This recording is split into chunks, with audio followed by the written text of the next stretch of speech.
Lidhja Demokratike, deputetja Hykmet Bajrami, flet në emër të grupit.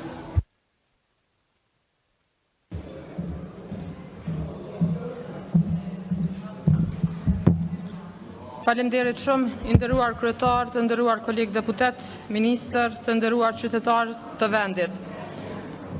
Po besoj që fillimisht duhet ta potencojmë faktin se si erdhi deri te plotësim ndryshimi i ligjit për tatimin në pronë.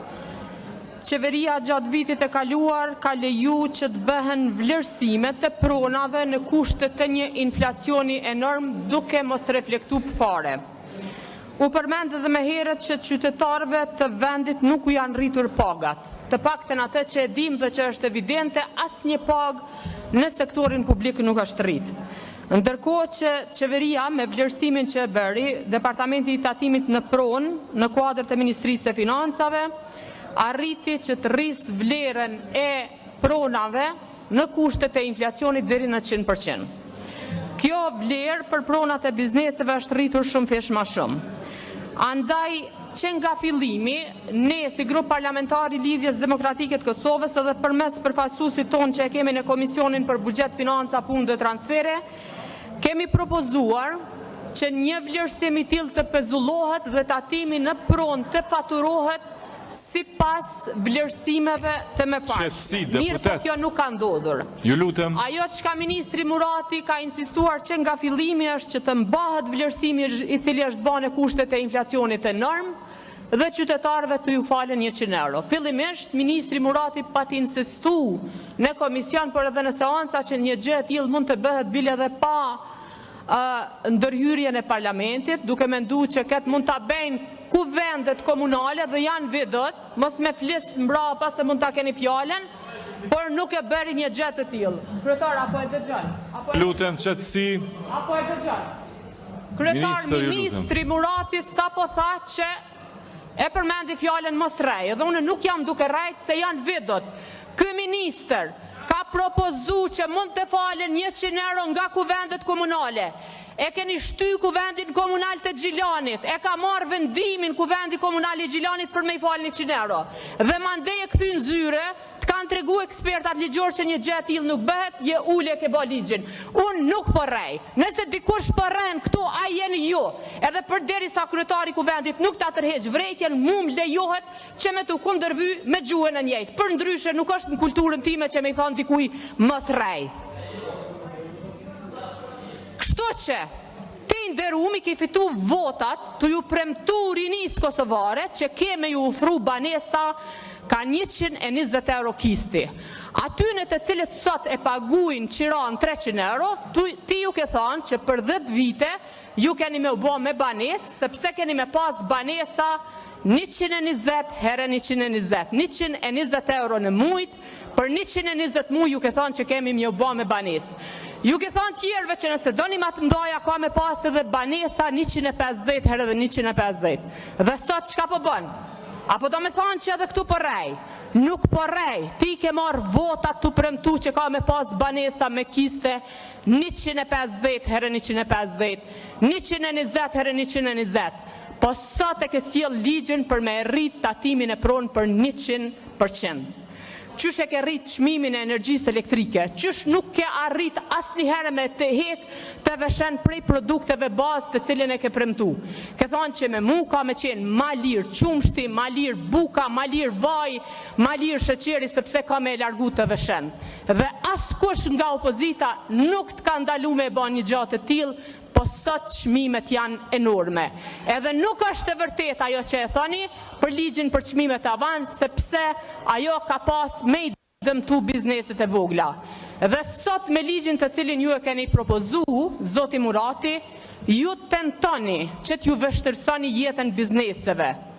Ju tentoni t'ju vështërsoni jetën bizneseve. Cilave biznese? Atyne të cilat sot po kanë problem me i vazhdu kontratat e eksportit për shkak se në Financial Times shkruan që Kosovo is under sanctions. Atyne ju shkruan që Kosova është nën sankcione. Dhe sot vjen këtu të vetmen politik që e ke sjell është për me ushtrajtu atyne tatimin e pronë, me bo tatimin progresiv. As një reform tjetër fiskale nuk e arrit me bë.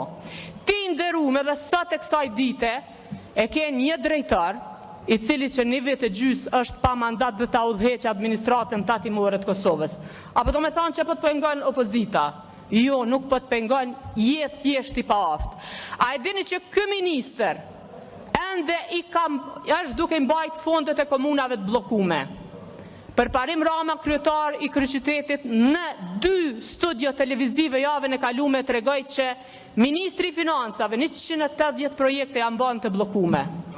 600 nuk ka rejt. Kryetara, po ja dëgjon gjuhën. Ministër, ju lutem, le të vazhdon fjalën deputetja, mos i ndërhyri Unë në kur ta tjetërit, kry fjalën, ky mundet me dalë me marr mikrofonin edhe me përdor fjalën rën, e rëndësan, e rëndësek, e ashtu qysh e ka edukatën familjare. Mirë po, unë nuk jam duke rejt. 180 projektet e komunës e Prishtinës, Ministria e Financave mban bllokume. Dje kam pas takim me Gazmen Muhaxhirin. 680.000 euro i ka të bllokume. Tjertë nuk i kam taku ende. Ky po i mban fondet e bllokume, ky po i mban bizneset e bllokume. Ky ministër me politikat e veta ka ndikuar që të ulet mirëqenia qytetare. Dhe sot e ke Kosovën nën sanksione. Dhe del këtu ky fytyrë që më na tregu që ku i po i rrem. A është rren kjo? Këto janë fakte. Del përballu me qytetarët. Kur dush dalim dhe përballemi, po ma gënjeshtrat dhe propagandën që e ke bë në fushat nuk keme mujt me bë, sepse tani të përplasen fytyrës argumentet. Nuk mundesh, ke qenë 15 vite në opozit dhe i pate bin tjertë që e ki shkopin magjik edhe kur të vish kime i zgjidh të gjitha problemet e tyne.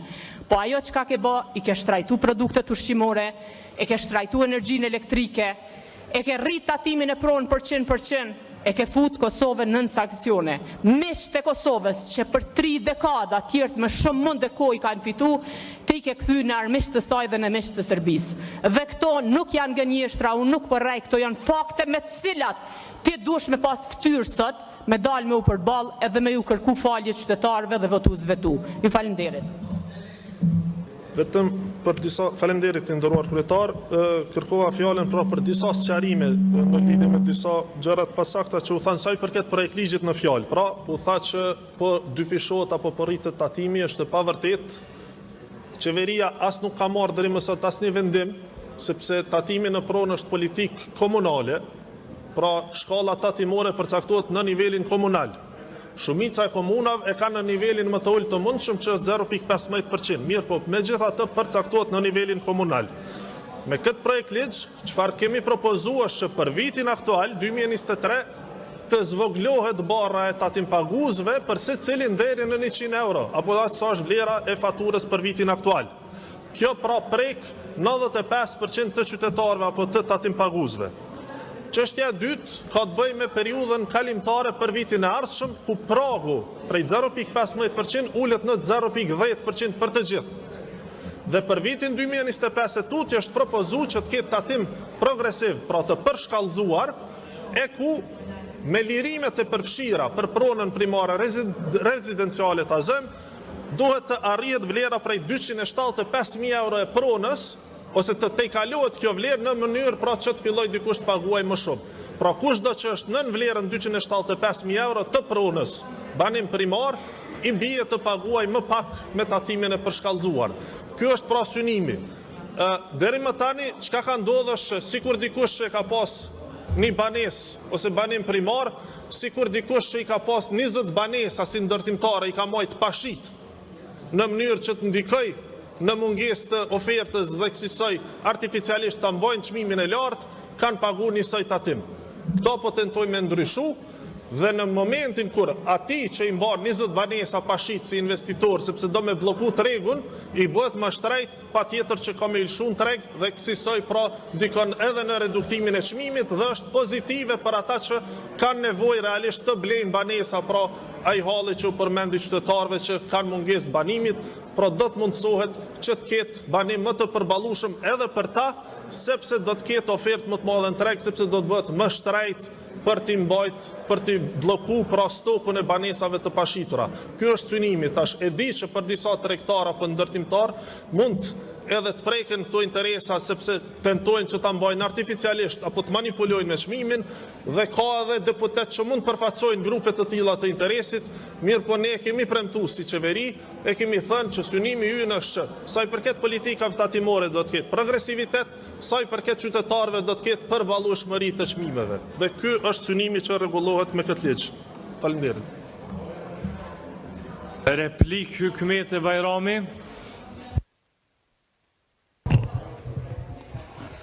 Minister, është mirë kur delsh para mikrofoni me i përdor ato fjalë që i përdor pa mikrofon. Se tash me mikrofon the pasaktësi, ma herët thëshe për rem.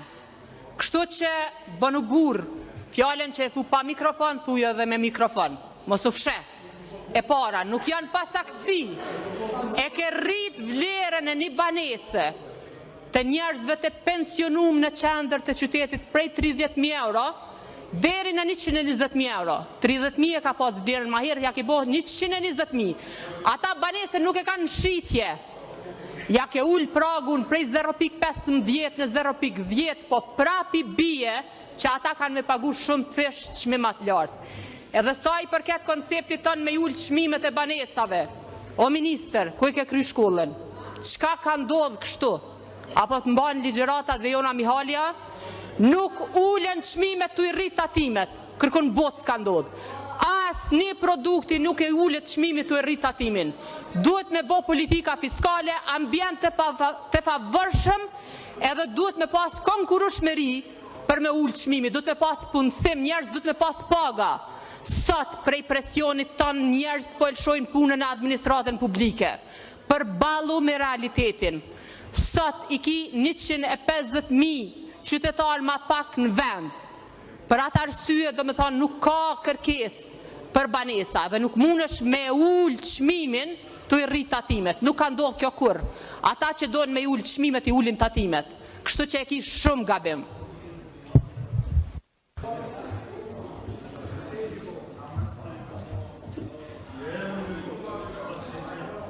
Për mesazhe jashtë temës i keni edhe mediat aty ju presin. Qytetar, faleminderit shumë. S'po më vjen çudi që po e bën këtë pyetje, se me të vërtetë me të gjitha këto zhvillime është vështirë me fol për pikat e rendit të ditës. Nga skandalet të cilat ju i prodhoni tani me jo në baza ditore, po brenda ditës disa prej tyre.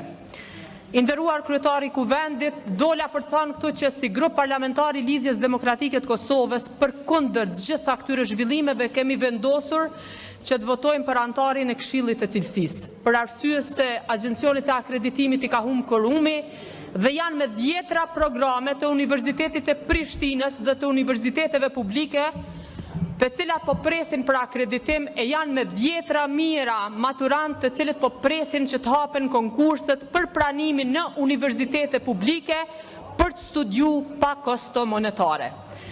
Këtë dola ta them se këtë votim nuk po e bëjmë për ju, me të vërtet nuk e meritoni. Na nuk besojmë në politikat e Ministrës së Arsimit sepse shkelse kushtetutës mbi të gjitha. Nuk besojmë tek politikat e Ministrit Murati i cili deputetëve ju thot po rreni. Mirë po, ne sot votojmë për mira student të cilët po presin që të hapen konkurset dhe të votojmë që ato konkurset të hapen dhe ata të pranohen në universitetet publike për të vazhduar në këtë vend në aksione edukimin e tyre të metutjeshëm. Por ajo tjetër, një gjë tjetër që dua të them është që dua t'ju bëj thirrje Agjencisë së Akreditimit, universiteteve publike, rektoratit të Universitetit të Prishtinës që me të vërtet t'i respektojnë afatet, t'i shtyjnë disa pushime verore dhe të ndodh konkursi në afatin e korrikut, sepse na kemi pas edhe një rast tjetër në mandatin e kësaj qeverie, ka qenë afati i korrikut në vitin 2021, kur Universiteti i Prishtinës dhe plot universitetet e tjera publike nuk kanë pas mundësi me hap konkurs pikërisht për shkak se Agjencia e Akreditimit nuk e mbante mbledhjen. Domethënë ka pas quorum, po ata nuk e mbanin mbledhjen. Andaj ne sot po votojmë edhe për shmangjet procedurës, që të bëhet quorumi, që të mbahen mbledhjet, të kalojnë raportet e akreditimit dhe të shpallën konkurset. Ju falenderit.